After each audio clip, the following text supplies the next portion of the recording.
बिस्मिल्लाहिर्रहमानिर्रहीम। आज हम अरबी ग्रामर के एक बहुत ही दिलचस्प मौजू पर बात करेंगे, अल ममनुअ मिनस सर्फ। खासतौर पर हम उन दो सुपर असबाब को देखेंगे जो इतने ताकतवर हैं कि अकेले ही किसी इस्म को गैर मुनसरिफ बनाने के लिए काफ़ी हो जाते हैं।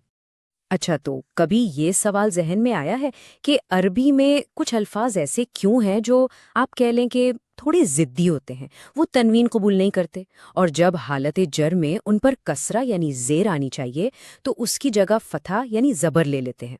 आखिर ऐसा क्यों है? इसी सवाल का जवाब अल-ममनुअ मिन सर्फ के कवायद में छुपा है। तो फिर ये अल-ममनुअ मिन सर्फ है क्या? सादा लफ्ज़ों में ये वो इस्म है जिस पर दो पाबंदियां हैं। पहली, इस पर तनवीन नहीं आ सकती, और दूसरी, हालत जर में ये कसरा लेने से इनकार कर देता है और इसकी जगह फतह कबूल करता है।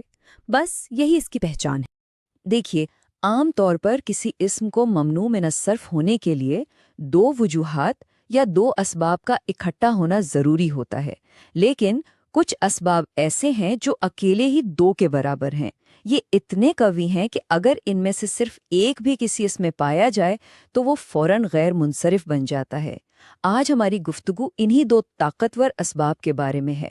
तो पहला सुपर सबब है अत-तअनीस अल-लाज़िम, यानी ऐसी तानीस जो लफ्ज़ का एक लाजमी हिस्सा हो, उससे जुदा ना हो सके। ये वैसी तानीस नहीं है जैसे मुस्लिमातुन में गोल ता होती है, जिसे हटा दें तो लफ्ज़ मुस्लिमुन यानी मुज़क्कर बन जाता है। नहीं, ये तानीस उस लफ्ज़ की साख्त में, उसके डीएनए में शामिल होती है। अच्छा, तो अब सवाल ये है कि इस लाजमी तानीस को पहचानेंगे कैसे? इसकी दो बहुत वाज़ेह अलामतें हैं, दोनों लफ्ज़ के आखिर में आती हैं। एक है अलिफ मकसूरा, जैसे आप लफ्ज़ कुबरा में देखते हैं, और दूसरी है अलिफ ममदूदा, जैसे लफ्ज़ सहराऊ में। यहाँ एक बहुत ही दिलचस्प नुक्ता है। माहिरीन नहव और ख़ासकर इमाम सीबुवैया रहमतुल्लाह अलैह हमें बताते हैं कि ये जो अलिफ ममदूदा है ना, ये दरअसल अलिफ मकसूरा से ही निकला है, यानी ये उसी की एक, आप कह लें कि एक इवॉल्व्ड फॉर्म है। आइए देखते हैं कि ये हुआ कैसे। मिसाल के तौर पर लफ्ज़ हमरा को लेते हैं, जिसके आखिर में अलिफ मकसूरा है। अब फ़र्ज़ करें कि इस आवाज़ को थोड़ा खींचना है, मद करना है, तो क्या होगा? हमरा के बाद एक और अलिफ लगेगा, बन जाएगा हमरा आ। लेकिन यहाँ एक मसला है, अरबी में दो साकिन हर्फ और ख़ास तौर पर दो अलिफ एक साथ नहीं आ सकते। तो इसका हल क्या निकाला गया? बहुत खूबसूरत हल, दूसरे अलिफ को हमज़ा से बदल दिया गया और इस तरह ये लफ्ज़ बन गया हमरा ऊ।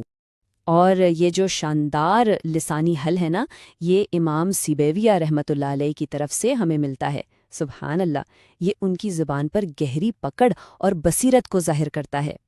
तो खुलासा ये निकला कि चाहे अलिफ मकसूरा हो या अलिफ ममदूदा, ये दोनों तानी से लाजिम की इतनी मजबूत अलामतें हैं कि अगर ये किसी इस्म के आखिर में आ जाएं तो बस वही एक सबब काफ़ी है उस इस्म को ममनू मिन सर्फ बनाने के लिए।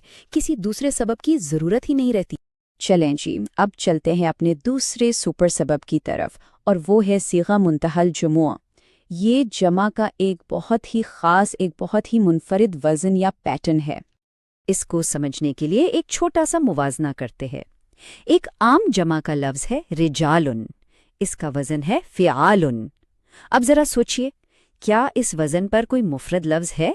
बिल्कुल है, जैसे किताबुन। लेकिन अब मसाजिद को देखें, इसका वज़न है मफ़ाइलुन।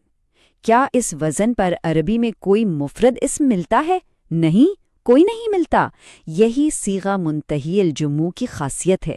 ये एक ऐसा पैटर्न है जो सिर्फ और सिर्फ जमा के लिए मखसूस है। अगर हम इसकी टेक्निकल तारीफ करें तो वो क्या है? ये जमा तकसीर का वो वज़न है जिसमें जमा वाले अलिफ के बाद या तो दो हर्फ आते हैं या फिर तीन हर्फ आते हैं, लेकिन शर्त ये है कि उन तीन में से बीच वाला हर्फ साकिन हो। बस ये सादा सा फॉर्मूला है।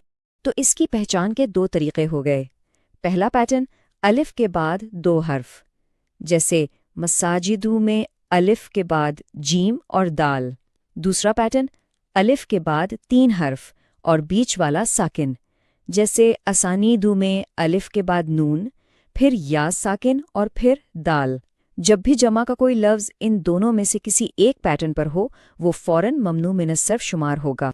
لیکن ہر قاعدے میں کچھ نہ کچھ استثناء تو ہوتا ہے نا؟ تو یہاں بھی ایک ہے۔ کچھ ایسی صورتیں ہیں جب یہ طاقتور غیر منصرف اسما بھی اپنا خاص اسٹیٹس چھوڑ کر عام اسما کی طرح کسرہ قبول کر لیتے ہیں۔ تو سوال یہ ہے کہ آخر ایسا کب ہوتا ہے؟ وہ کون سی شرائط ہیں جن کے پورا ہونے پر ایک ممنوع من الصرف اسم منصرف بن جاتا ہے اور کسرہ قبول کر لیتا ہے؟ اس کی صرف 2 حالتیں ہیں، بہت آسان ہے۔ پہلی، جب اس اسم پر ال یعنی الف لام داخل ہو جائے، اور دوسری، جب وہ اسم مضاف بن کر آ رہا ہو یعنی اس کے فوراً بعد مضاف الیہ ہو۔ ان 2 صورتوں میں وہ اپنا ممنوع من الصرف ہونا چھوڑ دیتا ہے اور کسرہ قبول کر لیتا ہے۔ اس مثال کو دیکھیں، بات بالکل صاف ہو جائے گی۔ سلمت علی خلفاء، یہاں خلفاء سے پہلے اعلی حرف جر ہے تو اسے مجرور ہونا چاہیے تھا، لیکن چونکہ یہ غیر منصرف ہے اس نے کسرہ کی جگہ فتحہ لیا۔ اب دوسری مثال دیکھیں، سلمت علی الخلفاء، جیسے ہی اس پر ال داخل ہوا اس نے فوراً اپنی ضد چھوڑ دی اور کسرہ قبول کر لیا، تو ال یا مضاف بننے کی حالت اسے واپس عام اسما کی طرح بنا دیتی ہے۔ تو اب اس ساری گفتگو کے بعد اصل کام شروع ہوتا ہے۔ کیا اب جب کوئی عربی عبارت قرآن پاک یا حدیث پڑھی جائے تو ان خاص اسما کو پہچانا جا سکتا ہے؟ یاد رکھیے، یہ علم مشق سے ہی پختہ ہوتا ہے۔ اس نشست میں شرکت کے لیے بہت شکریہ، جزاکم اللہ خیرا۔ عربی گرامر کو مزید گہرائی میں سمجھنے کے لیے تفہیم نحو چینل کو ضرور سبسکرائب کریں۔ السلام علیکم ورحمۃ اللہ وبرکاتہ۔